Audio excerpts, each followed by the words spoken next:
राजनीतिको केन्द्रबिन्दुमा देशवासीहरू हुनुपर्ने, राजनीतिको केन्द्रबिन्दुमा देशको सर्वहित हुनुपर्ने। तर अहिले राजनीतिको केन्द्रबिन्दुमा देश होइन, देशवासी होइन, इभन पार्टी पनि होइन, पार्टीको आफ्नो गुट पनि होइन। म प्रधानमन्त्री केपी ओली प्रधानमन्त्री छु, सब ठिक छ, समृद्धि भएको छ, पानी जहाज आछ, के आछ के, तर उहाँ हटेका दिन केही पनि छैन। प्रचण्डजी हुन्जेल सब छ, उहाँ नभएको दिन केही छैन। यही भएर नेताहरूको व्यक्तिगत स्वार्थमा राजनीति केन्द्रित भएको भएर अहिले नेपालको डेमोक्रेसीको यो दुर्दशा भएको भन्ने मलाई लाग्छ। सुदर्शनजी, तपाईँ र म झगडा गर्ने हो, तर के भन्ने भने हाम्रो झगडा मोहन गेवाली र सुदर्शनका कारणले होइन, भारतका कारणले हो, चीनका कारणले हो, अमेरिकाका कारणले हो, युरोपका कारणले हो भन्नु भनेको हाम्रो देशको नेतृत्वको नालायकीपना हो। तपाईँ बिपी कोइराला पनि त हुनुहुन्थ्यो, कृष्णप्रसाद भट्टराई हुनु भएन? कृष्णप्रसाद भट्टराई, बिपी कोइराला हामीले देखेका छौँ। कम्युनिस्ट साथी, पछिल्लो कम्युनिस्ट साथीहरूको रोल, रवैया र प्रवृत्ति देख्दा मलाई लाग्छ उहाँहरू यो व्यवस्थालाई बदनाम गराएर, यसलाई कमजोर बनाएर उहाँहरू साम्यवाद स्थापनाको लक्ष्यमा लाग्नु भएको छ।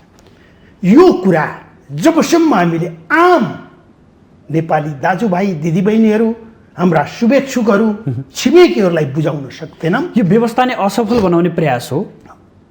100% नै भने संसारको कुन चाहिँ डेमोक्रेटिक कन्ट्रीमा छ प्रतिपक्षी दलको नेता नभइकन संवैधानिक परिषदको मिटिङ बस्न सक्ने? कोही छ? वाचडगको रूपमा हुने प्रतिपक्ष भनेको त तपाईँले मन पनि गर्नुहुन्छ कि भनेर, ए तपाईँ मन पनि नगर्नुहोस्, म जनताको बिचमा लान्छु भन्ने हो नि। विवेक शून्य रूपमा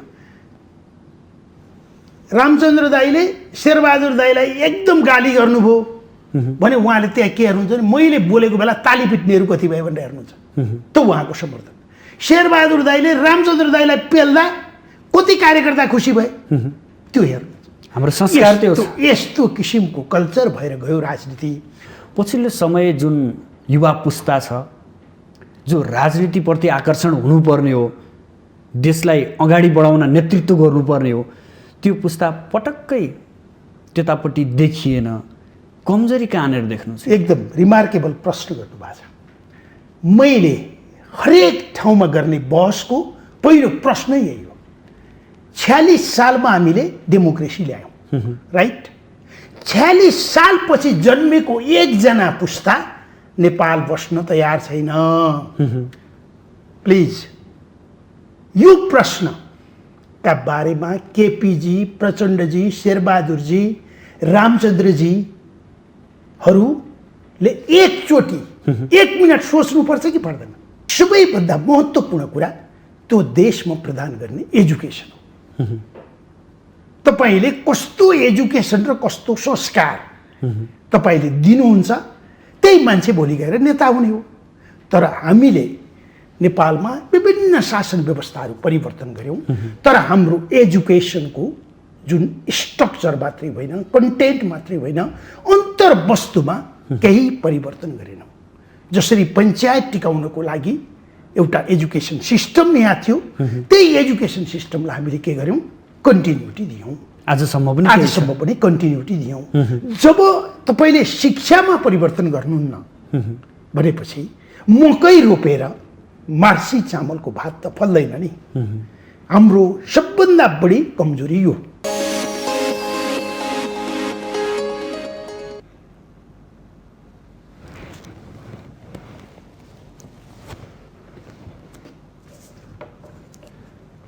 आदरणीय दर्शकबिन नमस्कार। माउन्टेन टेलिभिजन एचडीको विशेष प्रस्तुति कार्यक्रम आजको राजनीतिमा यहाँलाई हार्दिक स्वागत छ। म सुदर्शन आचार्य। दर्शकबिन, अहिले सबैभन्दा ठुलो दलको हैसियतले प्रधानमन्त्रीको रूपमा केपी शर्मा ओली हुनुहुन्छ। यद्यपि उहाँले 30 दिनभित्र फेरि विश्वासको मत लिनुपर्ने हुन्छ।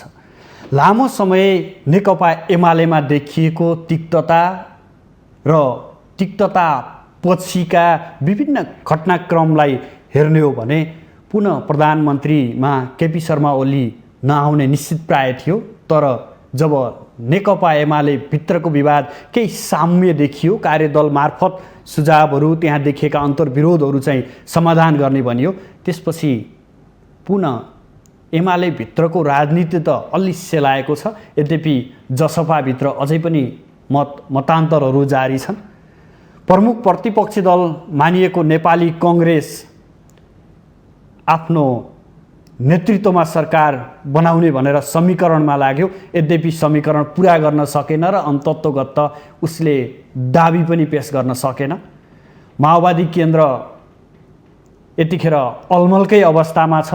अब आफ्नो राजनीति कसरी अगाडि बढाउने र कसरी सङ्गठन निर्माण गर्ने भन्नेमै अन्योलता देखिएको छ। यद्यपि त्यहाँको एउटा शक्ति नेकपा एमालेमा प्रवेश गरिसकेको अवस्था छ। यी यावत राजनीतिक घटनाक्रमले के देखिएको छ भने वर्तमान राजनीतिक दलहरू र यसभित्र खेल्ने पात्रहरूमा कतै विचलन त पैदा भइरहेको छैन। किन देश अस्थिरतामै छ। देशलाई निकास र विकास दिनुपर्ने ठाउँमा हामी अझै पनि कहाँनेर अल्झिरहेका छौँ। पछिल्लो समय कोरोना महामारी पनि बढ्दो छ। दिनौँ जसो हजारौँको सङ्ख्यामा सङ्क्रमितहरू थपिएका छन्। सयौँको मृत्यु भइरहेको अवस्था छ। यो अवस्थामा राज्यको दायित्व के हुनु पर्थ्यो, राज्य कसरी अगाडि लाग्नु पर्थ्यो, उसले आफू मातहतका विभिन्न निकायलाई परिचालन गर्न कसरी सक्नु पर्थ्यो, यो विषयमा पनि आज हामी चर्चा गर्नेछौँ। लगायत समग्र राजनीतिक परिवेश र राजनीतिभित्रका पात्रका चरित्र र व्यवस्थाप्रति पनि हामी प्रसङ्ग उठाउनेछौँ। यसका लागि आज हाम्रो स्टुडियोमा नेपाली कङ्ग्रेसका नेता, जो नेपाल शिक्षक सङ्घको पूर्व अध्यक्ष पनि भइसक्नु भएको थियो, मोहन गेवाली, उहाँलाई स्टुडियोमा निम्ताएका छौँ। उहाँलाई स्वागत गरौँ। स्वागत छ सर यहाँलाई माउन्टेन टेलिभिजनमा। अस्थिरताको राजनीति निहाल्नुभयो, एकदमै के देख्नुहुन्छ यी राजनीतिक दलहरू र पछिल्लो राजनीतिक अस्थिरतालाई यहाँको विश्लेषण? अहिले हजुरले भन्दाखेरि मलाई के लाग्छ भने नेपालको एकदमै सुरुदेखिको राजनीतिक, आधुनिक नेपालको सुरुदेखिको राजनीतिक क्रमलाई विश्लेषण गर्ने हो भने हामी कहाँ लामो छलफल, बहस र निष्कर्षपछि हामी राजनीतिक निर्णयहरूमा पुग्दैनौँ। हामी कहाँ सनकको भरमा राजनीति गर्ने चलन, त्यो चलनको सुरुवात सर्वप्रथम चाहिँ राजा महेन्द्रले गर्नुभयो 17 सालमा। 17 सालको त्यसपछिका जति पनि राजनीतिक घटनाक्रम भए, लामो छलफल र बहसपछि भएको एउटा जनमत सङ्ग्रह थियो। त्यो जनमत सङ्ग्रहमा बिपी कोइरालाले आफूले चुनाव हार्दा पनि, बहुदलले चुनाव हार्दा पनि, पञ्चायतले गरेको त्यत्रो धाँधलीका विरुद्ध पनि म जनताको जनमतलाई स्वीकार गर्छु भनेर बिपी कोइरालाले दूरदृष्टि राख्नुभयो। त्यही उहाँले स्वीकार गरेको 10 वर्ष नबित्दै मुलुकमा डेमोक्रेसी प्राप्त भयो। तर डेमोक्रेसी प्राप्त भइसकेपछि 48 देखि 51 सालसम्म जुन हामीले सरकार चलायौँ, नयाँ संविधान किशुनजीको नेतृत्वमा भयो, गिरिजाबाबुको नेतृत्वमा सरकार चल्यो र यस्तो राम्रो तरिकाले मुलुकले विकासमा फड्को मार्दै थियो कि त्यति बेलाको वर्ल्ड ब्याङ्कको रिपोर्ट हेर्नुभयो भने त्यो समयलाई golden era of modern Nepal भन्छ। पुरानो नेपालमा अंशु वर्माको काल स्वर्णयुग थियो, पछिल्लोचोटि त्यो स्वर्णयुग थियो। वार्षिक वृद्धि दर, आर्थिक वृद्धि दर 4% को दरमा थियो। युवाहरूले 4 लाख युवाहरूले रोजगार प्राप्त गर्थे, ठुल्ठुला उद्योगहरू खुलेका थिए, निजी क्षेत्रमा धेरै किसिमका छलाङहरू मारिरहेको थियो र 51 सालमा एकाएक 52 सालमा गएर फेरि एउटा राजनीतिक दलको सनकमा मुलुकमा मारकाट र हिंसाको राजनीति सुरु भयो। प्रचण्ड, माधव कुमार नेपालहरू, माओवादी पार्टीको नाममा प्रचण्ड र बाबुरामजीहरू जानुभयो। यता रहेको तपाईँको चाहिँ नेकपा एमालेका साथीहरू प्रमुख प्रतिपक्षको रूपमा भनेर सरकार बनेका दिनदेखि नै अत्यन्त अराजक शैलीले, जो सदनमा छ त्यो राजनीतिक दल कम्युनिस्ट पार्टी पनि अराजक शैलीमा, र जङ्गल भएको त जङ्गलै भयो। यसरी हामी राजनीतिमा, आधुनिक नेपालको राजनीतिको हिस्ट्रीमा मलाई भन्नुहुन्छ भने सबैभन्दा हाम्रो डेमोक्रेसीको दुर्भाग्यको दिन जुन दिन एउटा इलेक्सन हारिसकेको प्रधानमन्त्री कृष्ण प्रसाद भट्टराई जस्तो मान्छेलाई हामीले बाई इलेक्सनमा उम्मेदवार बनाउने निर्णय काङ्ग्रेसले गर्यो। त्यो काङ्ग्रेसको निर्णय राम्रो निर्णय थिएन। यो प्रसङ्ग म एकैपछि उठाउँछु। मैले यहाँलाई सोध्न चाहेको यो पछिल्लो 4 महिनाका राजनीतिक घटनाक्रम, मैले ठ्याक्कै जोड्न खोजेको कुरा के हो भन्नुहुन्छ भने त्यसपछि गएर जब गएको चुनावमा नेकपा माओवादी र नेकपा एमाले बीचको एकता भयो, त्यो एकता कुनै छलफलबाट भएको थिएन। त्यो एकताको केन्द्रबिन्दुमा मुलुक थिएन, त्यो एकताको केन्द्रबिन्दुमा देशवासीहरू थिएनन्। त्यो एकताको केन्द्रबिन्दुमा व्यक्तिगत रूपमा प्रचण्ड र केपी शर्मा ओलीको निजी स्वार्थ थियो। त्यो सत्ताको लागि भएको एकता थियो। मैले तपाईँलाई भनेको के हो भने हाम्रा हरेक पछिल्ला निर्णयहरू मात्रै होइन, केही पहिल्यैदेखि हामी राजनीतिमा इमोसनल निर्णय गर्न थाल्यौँ। इमोसनल निर्णय गरेको परिणामस्वरूप मैले तपाईँलाई नेकपा माओवादी र नेकपा एमाले मिलेपछि मैले त्यति बेला उहाँहरूको मिलनलाई कोदो र तोरीको मिलन भनेको थिएँ। कोदो हुँदा रोटी खान मिल्थ्यो, ढिँडो खान मिल्थ्यो, तोरी हुँदा तेल आउँथ्यो। तर कोदो र तोरी एकै ठाउँ मिसिएपछि न तेल आउने भयो न ढिँडो खान पाउने। त्यही भएर यो इमोसनल राजनीति थियो र उहाँहरू टिक्नुहुन्न भन्ने पहिल्यै हामीलाई लागेको थियो। र मैले त गुल्मीको तम्घासको एउटा कार्यक्रममा पनि भनेको थिएँ उहाँहरू एक रहन सक्नुहुन्न है 5 वर्ष भनेर। त्यही भएर पछिल्लोचोटि के छ भने एकदमै व्यक्तिगत सनक र लहरको भरमा राजनीति निर्णय हुने, त्यसको फलस्वरूप नेपाली जनताले, हामी दाजुभाइ, नेपाली दाजुभाइ दिदीबहिनीहरूले, देशले र समग्र रूपमा हामी सबैले पीडापोत गर्न पर्ने भएको छ। जस्तो पछिल्लोचोटि अहिले केपी शर्मा ओलीजी जो अहिले सरकारको नेतृत्व गरिरहनु भएको छ, पछिल्लोचोटि त ओलीजीको सनक त यस्तो सनक चढेर गयो, मेरो पनि प्रधानमन्त्री हो उहाँ, तपाईँको पनि प्रधानमन्त्री हो, आम नेपाली जनता दाजुभाइ दिदीबहिनीको प्रधानमन्त्री हो। प्रधानमन्त्रीले मान्ने अरू कोही नभए धुरी खाँबाको डरमान भने जस्तो त संविधान हो नि। अहिले त उहाँ शपथ ग्रहण गर्दा संविधानको धज्जी उडाइदिनु भयो, राष्ट्राध्यक्षलाई अपमान गर्नुभयो। खै कस्तो लोकतन्त्रवादी नेता हो केपीजी, म त आफै दिग्भ्रमित छु भन्ने कि आफै अचम्ममा छु भन्ने कि आफै कन्फ्युजनमा छु भन्ने मलाई ओलीका क्रियाकलाप देख्दाखेरि उहाँमा डेमोक्रेटिक कल्चर छैन। र डेमोक्रेटिक कल्चर नहुनु फेरि उहाँले जुन पार्टी जुन झन्डा बोक्नु भएको छ नि त्यो स्वाभाविक पनि हो। किनभने उहाँहरूको दर्शनले त के भन्छ भने संसदीय व्यवस्था भनेको कुकुरको टाउको देखाएर मासुको, खसीको मासु बेच्ने थलो हो। त्यही प्रमाणित गर्नका लागि ओलीजी लाग्नु भएको छ भन्ने मलाई लाग्छ। यो चरित्रका कुरा पनि उठाउनु भयो यहाँले। हजुर, हामीले लामो समय व्यवस्थै परिवर्तन गऱ्यौँ, धेरैवटा व्यवस्था परिवर्तन भयो, व्यक्ति पनि परिवर्तन भयो, तर चरित्र परिवर्तन गर्न हामी किन सकेनौँ? हामी कहाँ चुक्दैछौँ? अहिले तपाईँले भन्नुभएको कुरा के हो भने कुनै पनि देशमा लोकतन्त्र राम्रो हुनको लागि, लोकतन्त्र जनताको सर्भिस डेलिभरी गर्ने राम्रो शासन व्यवस्था हुनको लागि सबैभन्दा महत्त्वपूर्ण कुरा त्यो देशमा प्रदान गर्ने एजुकेसन हो। तपाईँले कस्तो एजुकेसन र कस्तो संस्कार तपाईँले दिनुहुन्छ त्यही मान्छे भोलि गएर नेता हुने हो। तर हामीले नेपालमा विभिन्न शासन व्यवस्थाहरू परिवर्तन गऱ्यौँ, तर हाम्रो एजुकेसनको जुन स्ट्रक्चर मात्रै होइन, कन्टेन्ट मात्रै होइन, अन्तर्वस्तुमा केही परिवर्तन गरेनौँ। जसरी पञ्चायत टिकाउनको लागि एउटा एजुकेसन सिस्टम यहाँ थियो, त्यही एजुकेसन सिस्टमलाई हामीले के गर्यौँ? कन्टिन्युटी दियौँ। आजसम्म पनि कन्टिन्युटी दियौँ। जब तपाईँले शिक्षामा परिवर्तन गर्नुहुन्न भनेपछि मकै रोपेर मार्सी चामलको भात त फल्दैन नि। हाम्रो सबभन्दा बढी कमजोरी यो।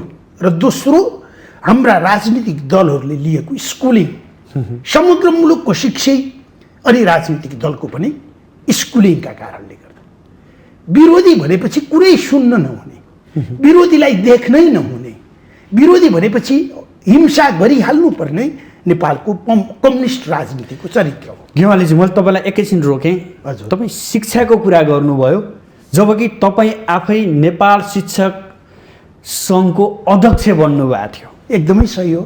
परिवर्तन गर्न त सक्नु भएन त, तपाईँ पनि त नेतृत्वमा हुनुहुन्थ्यो नि त्यो बेला। अहिले तपाईँले भनेको कुरा कहाँसँग सम्बन्ध हो भने म शिक्षाकर्मीको रूपमा काम गरेँ, हामीले काम गऱ्यौँ। हामीले काम गर्दाखेरि सरकारलाई शिक्षामा परिवर्तन ल्याउनका लागि भनेर थुप्रै नीतिगत सुझावहरू पनि हामीले दियौँ।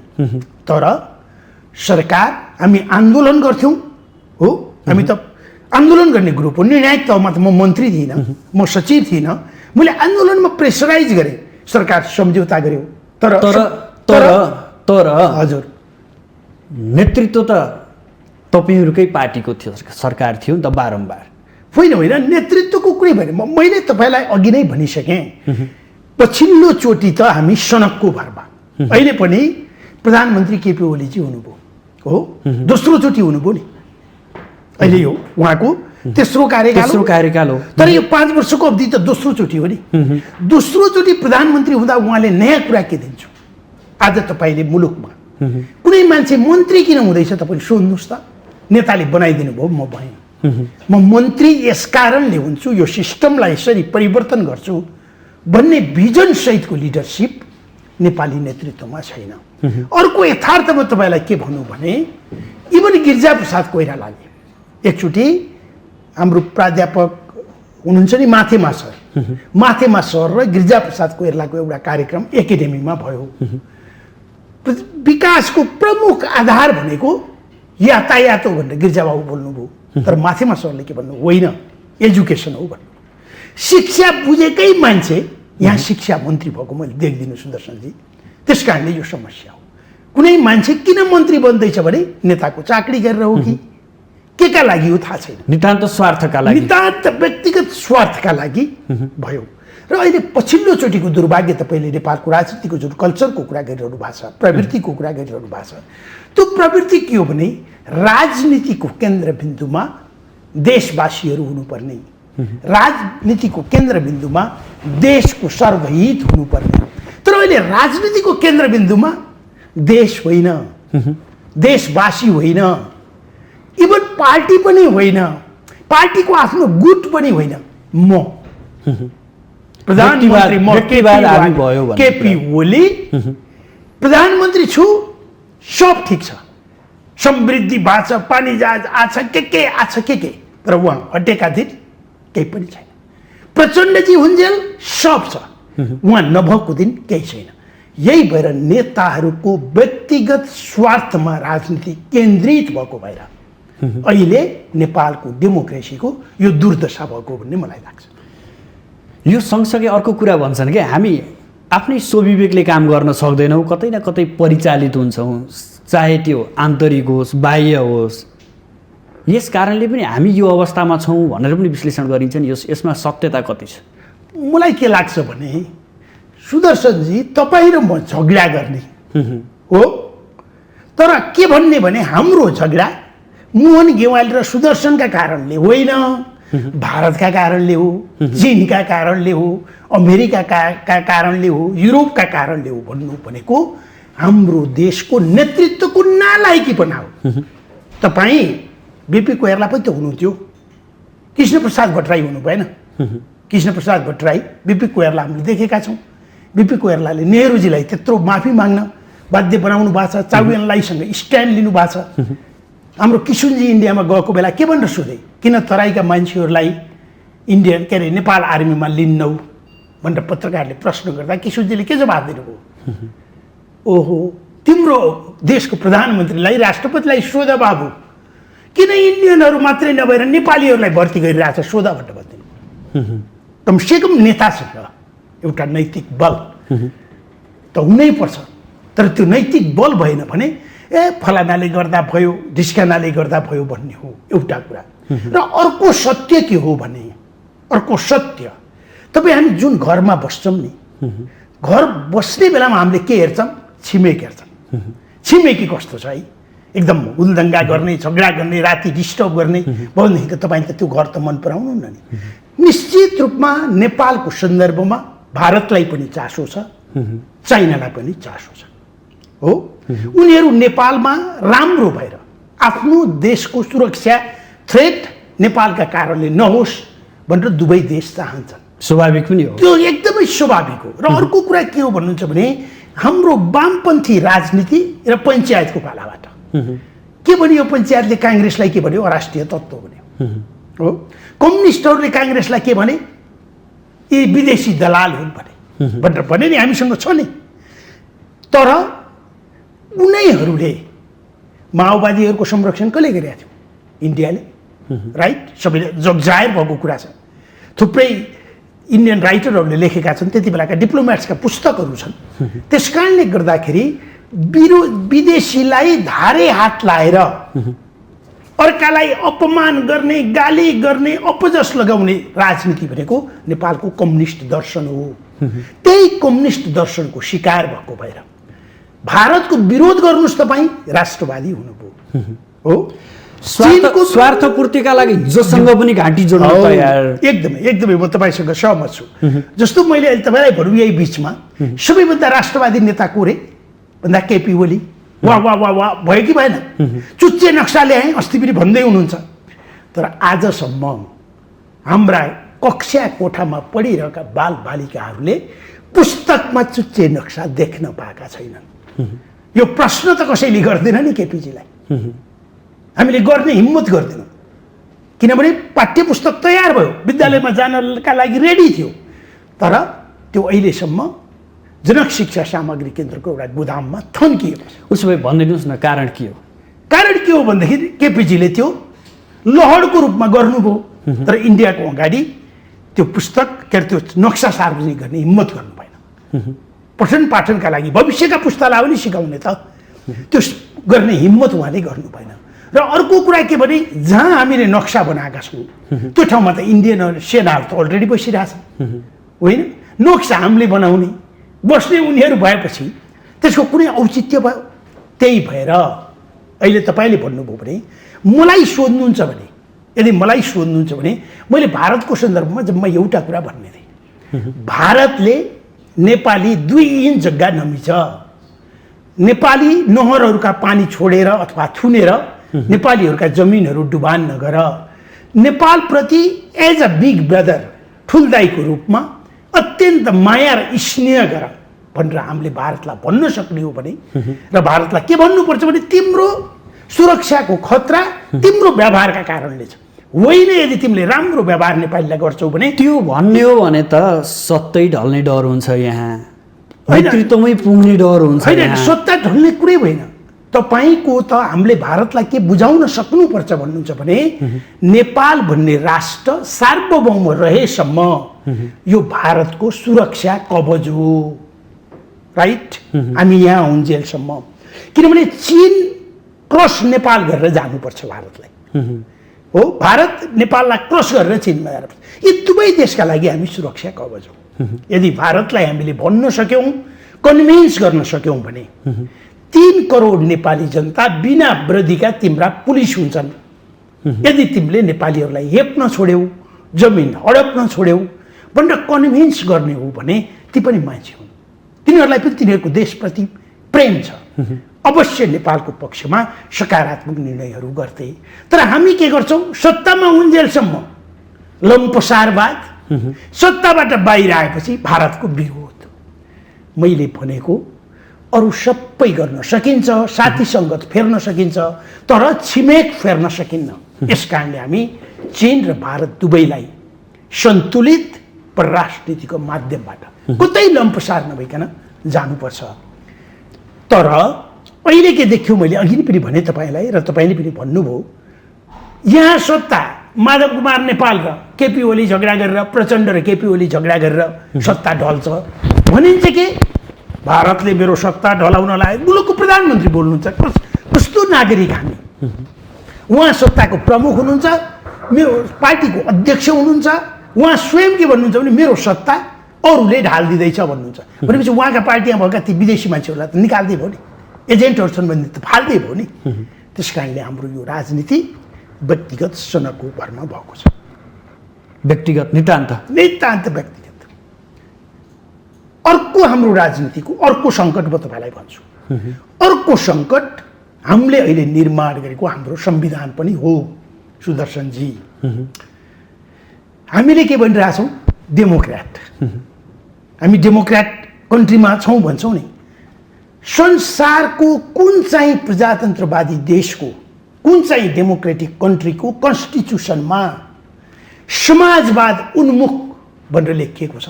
कहीँ पनि छैन हो। यसमा इभन हाम्रा नेपाली कङ्ग्रेसका साथीहरू पनि भ्रममा हुनुहुन्छ। मलाई भन्नुहुन्छ भने उहाँले के भन्नुहुन्छ भने समाजवाद उन्मुख, बीपीको प्रजातान्त्रिक समाजवाद उन्मुख हो। यो बीपीको प्रजातान्त्रिक समाजवाद आर्थिक समाजवाद हो, तर यो राजनीतिक समाज उन्मुख समाज, राजनीतिक समाजवाद उन्मुख। राजनीतिक समाजवाद भनेको ठिकै हो, प्रचण्ड पनि के हुन्? कम्युनिस्टै हुन्। केपी ओलीजी पनि कम्युनिस्ट हुन्, माधव नेपालजी पनि कम्युनिस्ट हुन्, उपेन्द्र यादवको पृष्ठभूमि हेर्नुहोस् कम्युनिस्टै हुन्। जहाँ 2/3 बढी सिट कम्युनिस्टहरूले ल्याएछन्, कम्युनिस्टहरू राजनीतिमा छन्, त्यस कारणले गर्दा हाम्रो संविधानमा हामीले कमजोरीहरू गरेका छौँ। हाम्रो संविधानमा थुप्रै कमजोरीहरू छन्। म एउटा काङ्ग्रेसको मान्छे भएको, काङ्ग्रेसको बीपीको चिन्तनलाई फलो गर्ने मान्छे भएर मैले के भन्छु भने आम नेपाली दाजुभाइ दिदीबहिनीहरूसँग हामीले नढाके भन्नुपर्छ, हाम्रो संविधानमा थुप्रै कमी कमजोरीहरू छन्। किनभने हामी एक्लैले संविधान निर्माण गर्ने जनादेश हामीलाई थिएन। अरूसँग गर्दा सम्झौतामा गइयो, सम्झौतामा गर्दा त लेनदेन त हुने भयो। हाम्रा कतिपय कुरा भए, कतिपय कुराहरू उनीहरूका भए। यस कारणले गर्दा तर हामी उत्कृष्ट संविधान त भन्दैछौँ नि अघि। खै अब तपाईँ भन्नुहुन्छ थाहा छैन, म त उत्कृष्ट भन्दैन। यो संविधान बिना छलफल, बिना बहस, संविधानको बारेमा तपाईँसँग कसैले छलफल गर्न आयो आम रूपमा आउनुपर्ने होइन। संविधान सभाबाट संविधान बनाउँदै थियो। धर्मनिरपेक्षता नेपाली आम नेपाली दाजुभाइ दिदीबहिनीले स्वीकारेको विषय हो कि मात्र होइन। 80% भन्दा बढीले धर्मनिरपेक्ष राख्नुहुन्न भन्थे। काङ्ग्रेस धर्मनिरपेक्षको पक्षमा जाने पार्टी हो, धार्मिक स्वतन्त्रताको पक्षपाती पार्टी हो नि। त्यस कारणले हामीले हाम्रा सिद्धान्तहरू बुझाउँदै जाने अनि संविधान उत्कृष्ट हो भन्दै जाने त भएन नि। लेनदेनको संविधान भयो। यो लेनदेनको गठजोडको मैले भने नि, यो संविधान बनाउँदा देश र नेपाली दाजुभाइ दिदीबहिनीहरूलाई केन्द्रबिन्दुमा राखिएन। केन्द्रबिन्दुमा के कसलाई राखियो भन्दा नेताहरूले हेरे, म प्रधानमन्त्री हुन्छु कि हुन्न, म राष्ट्रपति हुन्छु कि हुन्न, बाटो कसरी सहज हुन्छ। अर्को नेपाल जस्तो देशमा यद्यपि समावेशिताको बारेमा बीपी कोइरालाको विद्यार्थी भएको, चिन्तन गर्ने मान्छे म भएको भएर 17 सालमा बीपी कोइराला समावेशी भन्नुभयो र भन्नु भएन नि। कस्तो राम्रो मन्त्रीमण्डल बनाउनु भएको थियो, सबै थिएनन् त्यहाँ, सबै थिए नि। हो, डेमोक्रेसी आफैमा समावेशी हो। नेपाल जस्तो सानो मुलुकको ठाउँमा यो डेमोक्रेसीमा जुन हामीले समानुपातिक प्रतिनिधित्वको भनेर राख्यौँ, कहिल्यै बहुमतको सरकार नआउने। किन बहुमतको सरकार नआउने भने बहुमतको सरकार आएन भने त म प्रधानमन्त्री हुन पाइनँ। मिलिजुली भयो भने त कहिले केपी हुन्छन्, कहिले प्रचण्ड हुन्छन्, कहिले रामचन्द्र, कहिले शेरबहादुरजी, कहिले उपेन्द्रजी भएर आलो पालो गर्न पाइने भएर मूल रूपमा आजको राजनीतिको मूल जड समस्या भनेको हाम्रो संविधान पनि सडककै भरमा निर्माण भएको। 601 जना के सांसद भन्छन् नि, वर्षौं लाग्यो। बिचरा तिनलाई गएर सोध्नुहोस् त, यो भएको त मलाई थाहै छैन। स्वयं सांसदलाई थाहा छैन भने हामीले कस्तो संविधान निर्माण गर्यौँ? त्यही भएर संविधान संशोधन हुनुपर्छ भन्ने कुरा मोहन्तजीको, उपेन्द्रजीको मात्र माग होइन, यो हाम्रो पनि माग हो।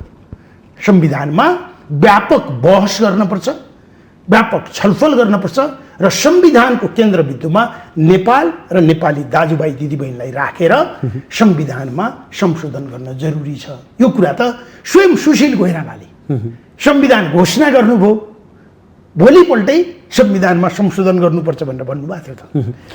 तपाईँले यहाँले यावत प्रसङ्गहरू उठाउनु भयो, हजुर, असवस्थताका कुरा, राजनीतिक खिचातानीका कुराहरू, यसमा भएका कमजोरीका कुरा उठाउँदै गर्दा पछिल्लो समय जुन युवा पुस्ता छ जो राजनीतिप्रति आकर्षण हुनुपर्ने हो, देशलाई अगाडि बढाउन नेतृत्व गर्नुपर्ने हो, त्यो पुस्ता पटक्कै त्यतापट्टि देखिएन।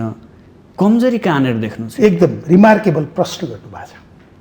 मैले हरेक ठाउँमा गर्ने बहसको पहिलो प्रश्नै यही हो। 46 सालमा हामीले डेमोक्रेसी ल्यायौँ, राइट? 46 सालपछि जन्मेको एकजना पुस्ता नेपाल बस्न तयार छैन।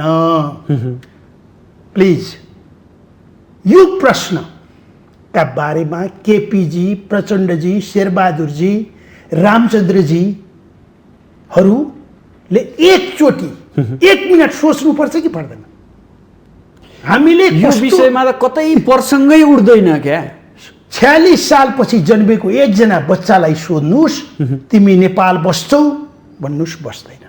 आज हरेक बच्चाहरू, आज तपाईँ हामीले देखिरहेछौँ नेपाली समाज।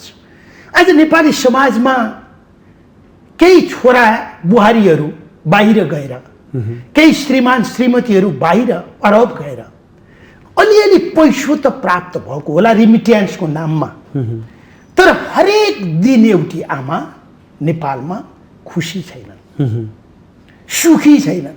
किन छैनन् भन्नुहुन्छ भने एउटा मिठो तरकारी पकाउनु भयो आमाले भने, ओहो मेरो ठुलो बाबु अस्ट्रेलिया छ, कति मिठो मानेर खान्थ्यो भनेर एक थोपा आँसु छारेर खानुहुन्छ।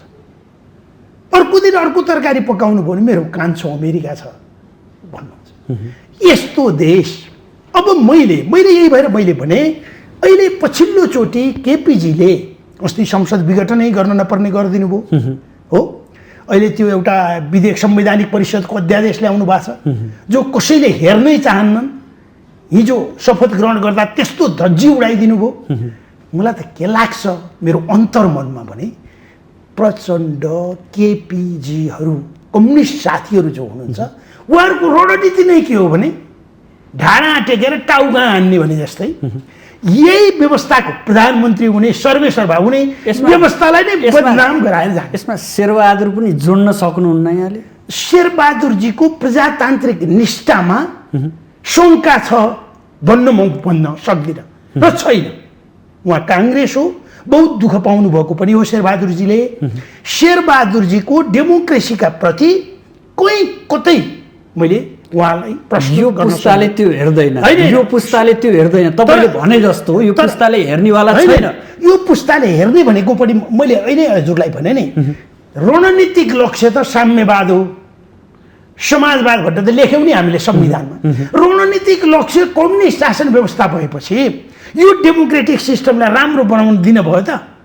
त्यही भएर यसलाई धज्जी उडाउन, यसलाई बदनाम गर्न स्वयं प्रधानमन्त्री र मुलुकका वामपन्थीहरू लागिरहेछन् भन्ने मेरो बुझाइ हो। जतिसुकै लोकतन्त्रको कुरा गरे पनि मैले यहाँलाई एउटा सानो कुरा सम्झाउन चाहन्छु। आज रुसमा गेन्नाडी एनायेभले कु गरे, सोभियत रुसमा। नेपालमा प्रतिपक्षी दलको नेता मनमोहनजी हुनुहुन्थ्यो। मनमोहनजी डेमोक्रेट भएर त्यत्रो चुनाव लडिरहेको मनमोहन जस्तो शालीन व्यक्तित्वले संसदमा गेन्नाडी एनायेभको समर्थन गर्नुभयो। त्यो रेकर्ड नेपालको संसदमा अहिले पनि छ। हामीले पहिला सुन्छौँ नि कहिलेकाहीँ स्याल हरायो रे, अनि एउटा स्याल गएर कराइदिन्छ, उहाँ गएर सबै करायो भने जस्तो उहाँहरूको अन्तर्मनमा साम्यवाद छ, उहाँहरूको अन्तर्मनमा कम्युनिस्ट तानाशाही व्यवस्था छ। त्यही भएर यो व्यवस्थालाई उहाँहरू बदनाम गर्न चाहनुहुन्छ। तपाईँले प्रसङ्ग उठाउँदै गर्दा यावत दलका शीर्ष नेताहरूप्रति लक्षित गर्नुभएको छ। तपाईँ दोस्रो तेस्रो पुस्ताका नेताहरू अब यो पुस्ताले काम गरेन, हाम्रो शीर्ष नेतृत्वले देश चल्दैन, अब केही न केही परिवर्तन ल्याउनुपर्छ, अब हामी उठौँ, हामी अगाडि बढौँ भन्ने साट हो। उही तिनै नेताका पछाडि पछाडि हिँड्ने तपाईँहरूको एउटा बानीले गर्दा पनि देश बिग्रिया हो। आम विश्लेषण त्यो पनि छ।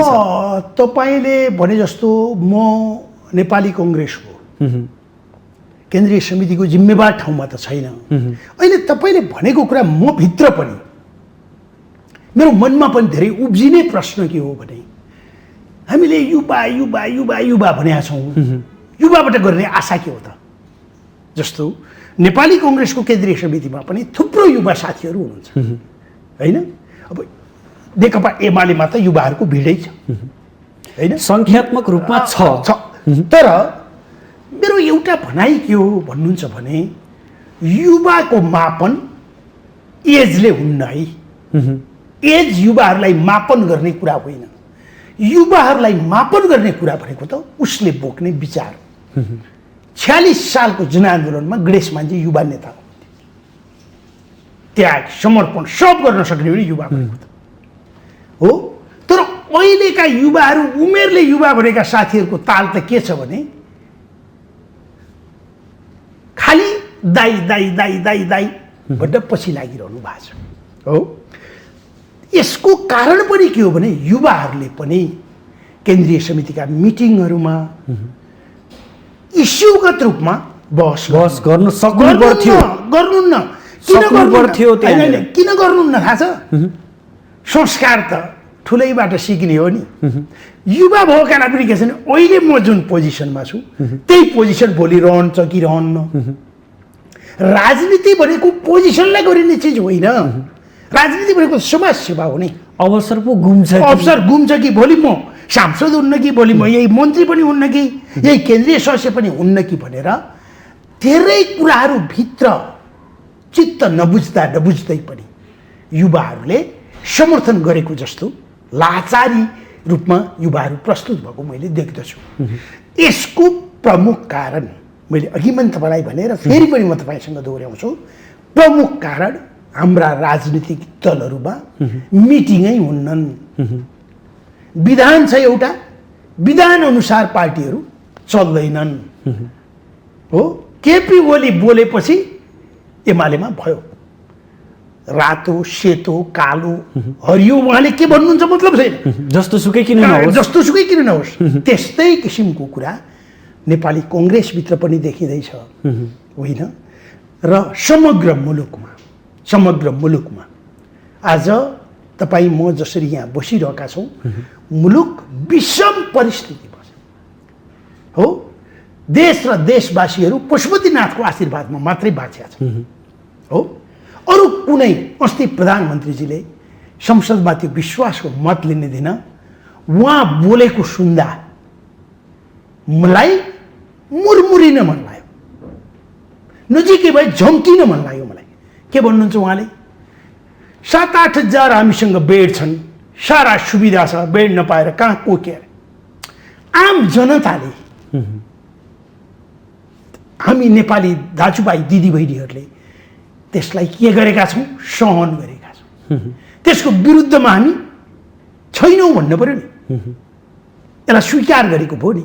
त्यही भएर पछिल्लोचोटि मैले भने क्वेसन गर्न नसक्ने युवा पुस्ता युवै होइन। जुन मान्छेले आफूलाई शङ्का लाग्ने बित्तिकै क्वेसन गर्न सक्छ त्यो युवा हो।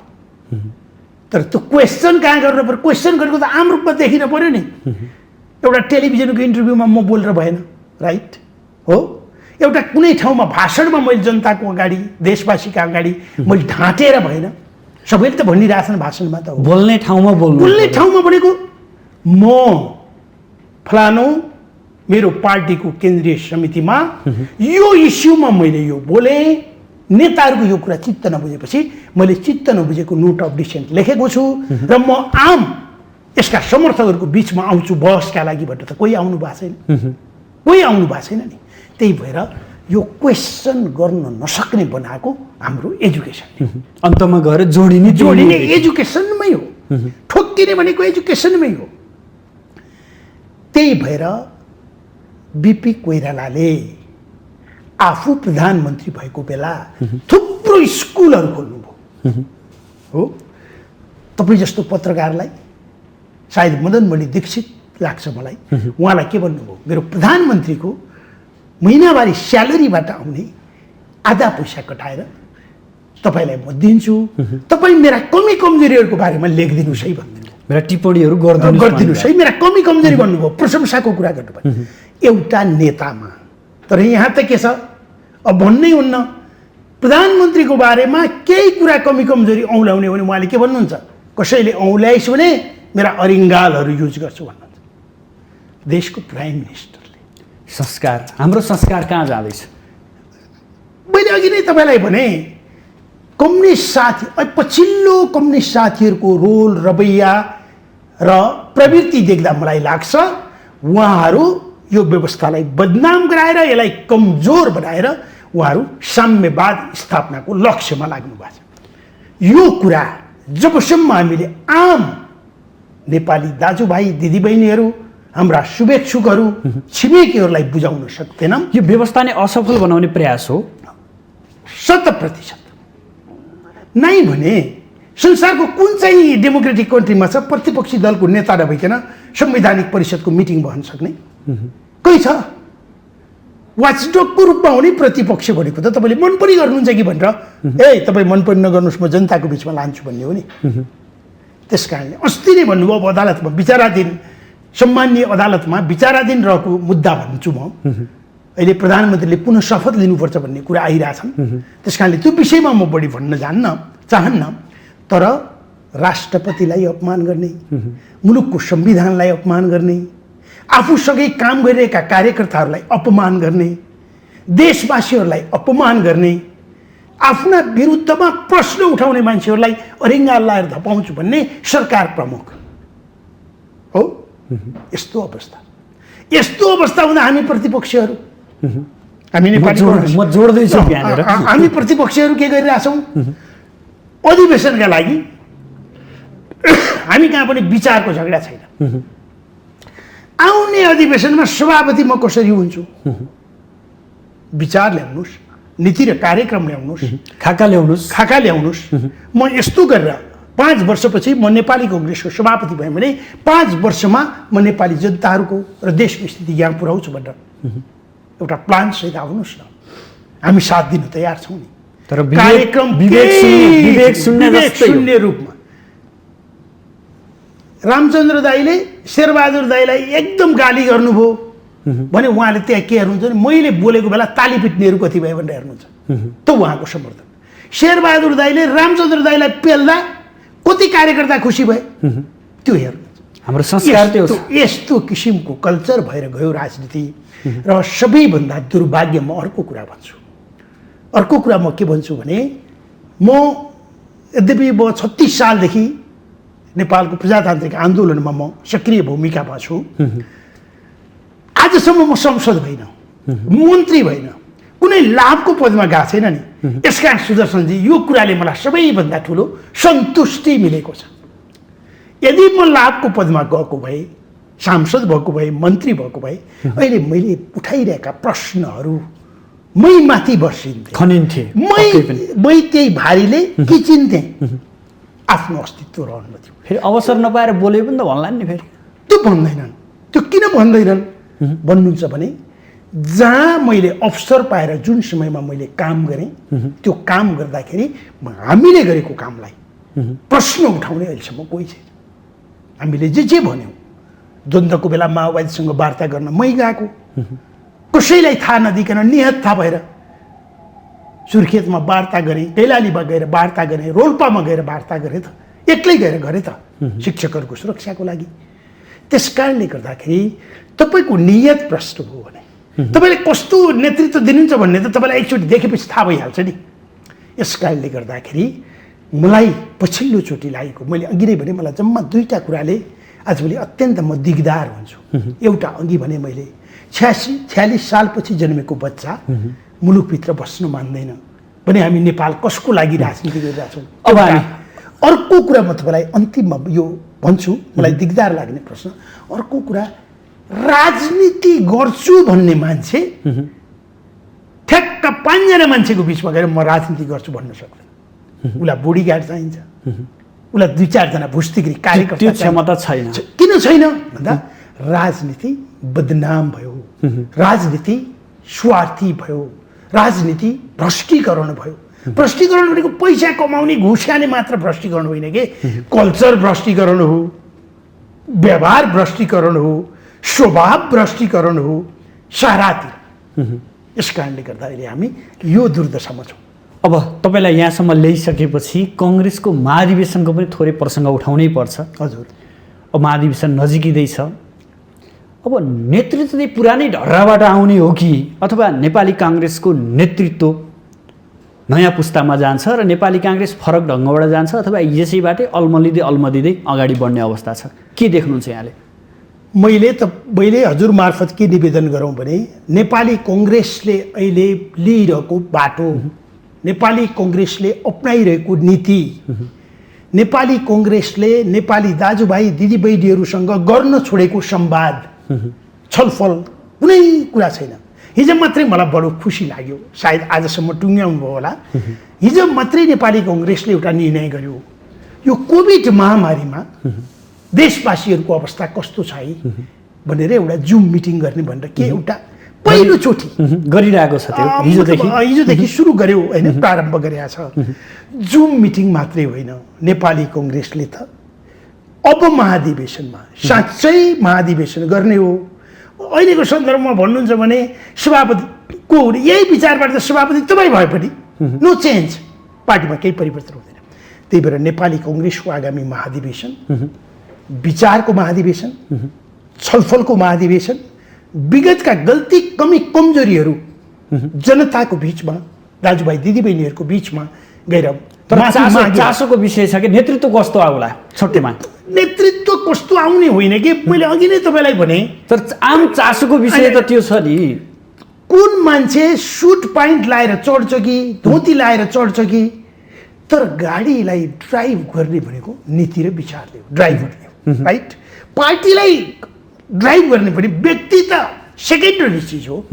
मूल कुरो के हो भन्दाखेरि पार्टीको नीति, कार्यक्रम र योजना हो। नीति, कार्यक्रम र योजनामा नेपाली कङ्ग्रेसले विगतमा भएका गल्ती कमी कमजोरीहरूलाई नेपाली दाजुभाइ दिदीबहिनीहरूको अगाडि गएर माफी माग्ने, नम्बर 1। नम्बर 2, नेपाली कङ्ग्रेसको आगामी महाधिवेशनबाट एउटा कुरा हुनुपर्छ, त्यो के हो भने नेपाली कङ्ग्रेसमा कोही कार्यकर्ता र कोही नेता हुँदैन। नेपाली कङ्ग्रेस एउटा बृहत प्रजातान्त्रिक परिवार हो, छोटोमा एकदमै छोटोमा मैले तपाईँलाई भनेको। त्यही भएर हामी नेपाली कङ्ग्रेसभित्र शेरबहादुर दाई भन्छु, भने रामचन्द्र दाई भन्छु, नोना आमा भन्थ्यौँ हामी, हो, गिर्जा बाबु भन्थ्यौँ, सुशील दा भन्थ्यौँ, होइन? यस्तो किसिमको एउटा पारिवारिक कल्चर भएको भएर ठ्याक्कै पारिवारिक कल्चरमा काङ्ग्रेस जाने, नीति र कार्यक्रमलाई लिएर जानुपर्छ। र युवा पुस्ताहरू आउने नआउनु त युवाको बारेमा हामीले कुरा गरिसक्यौँ, युवाहरू अहिले पनि हुनुहुन्छ, अब पनि आउनु होला, तर युवाहरूबाट जुन उत्साह र जाँगर नेपाली जनताले, नेपाली दाजुभाइ दिदीबहिनीहरूले जुन अपेक्षा गर्नुभएको थियो, त्यो अपेक्षा पुरा भएको जस्तो युवाहरूले त्यस्तो सर्भिस डेलिभरी गर्नुभएको कतै 1-2 जना युवाहरू हुनुहुन्छ, बाहेक त्यस्तै मलाई लाग्दैन। हस्, यहाँसम्म आइदिनु भयो, आफ्नो महत्त्वपूर्ण समय र महत्त्वपूर्ण विचार अभिव्यक्त गरिदिनु भयो, यसका लागि यहाँलाई विशेष आभार। र सुदर्शनजी मार्फत यो टिभीका प्राविधिक साथीहरू लगायत सिङ्गो तपाईँहरूलाई बुरी धन्यवाद। अन्तिममा मैले एउटा निवेदन के गर्छु भने कोरोनासँग लड्ने भनेको आत्मबलले हो, आत्मबल दह्रो बनाऊ, कोरोनालाई जित्न सकिन्छ।